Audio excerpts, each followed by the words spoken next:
Hello again. I am working on a coffee table and need to cut a long mortise to recess the shelf into this table leg. Now, I could do this with a hand plane and then a chisel or a couple other methods, but I found for this one it was just a chisel was fine. It ends up being about 7/8 of an inch thick, a 1/4 inch deep, and about 15 inches long. I started by marking out the lines with a marking knife and put everything in place. Then with a 3/4 inch chisel, because I don't have a 7/8 chisel, I started right at the marking line at the end and then brought it in about 1/16 of an inch, just staying away from that knife edge. Wanted to keep that crisp until the end. Then with the bevel in the side of the direction I am going, I kept the chisel lined up with the top line that I cut. That left me with about a 1/16 of an inch underneath the chisel that I would have to clean out a little later. So with the bevel in the direction I'm going, just started marching away, taking about a 1/16 to an 1/8 out every time. It ended up taking about 3 whacks per run, and I took it down to right about a 1/4 inch or a little bit shy. A few places it ended up being a little more than a 1/4 inch, but that's not a huge issue. That'll give the place for the glue to go. I also made a setting on my tri-square that would then allow me to check the depth regularly, making sure I'm at the 1/4 inch that I want. So I basically just slid it out to a 1/4 inch, and that allowed me to put it in and check it accurately. You'll notice me from time to time swiping everything off and cleaning. I was very, very careful that none of the chips got underneath the wood.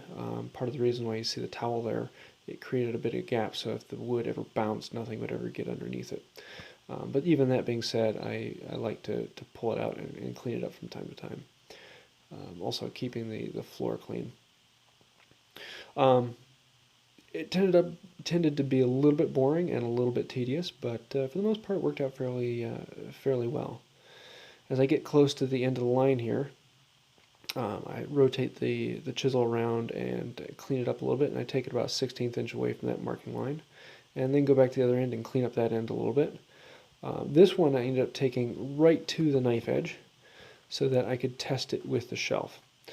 So then I needed to do a little bit of cleanup paring along the top edge. There were just a few burrs. Because it wasn't that deep, it ended up being a bit burry. I set the shelf in place, and that allowed me to check the ends, and I needed to increase them a little bit. It's better to increase them to have to decrease them. Once that was all in place, then I was able to mark exactly where the bottom line is. I ended up having to do a little bit of cleanup on the top because my chisel slid at a few points.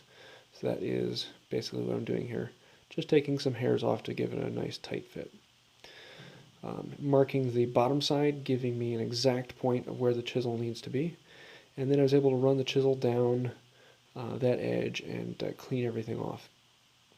Rather than making the bottom edge perfectly square, I actually left it with a slight of an angle so it would get ever so slightly tighter towards the back of the groove. This way, when I use the clamp to squeeze the shelf into the groove, it would then force the shelf tight up against the top of the groove. I'm not caring too much about the hairline gap that will then create on the bottom, but I wanted the top edge very tight. Here I was able to set up the hand router. I made this in another recent video, and then come through and clean up the gap to be precisely a 1/4 inch deep. This gave me a really clean flat surface on the bottom, and I would take a little bit off and adjust it a little deeper, and then take a little off and adjust it a little deeper, and then take it off and adjust it a little deeper until I got to precisely where I wanted to be. So that would then give me the end result, and when I put the shelf in, it fit like butter. Just really happy. So there you go. That is how I cut a long mortise for a shelf.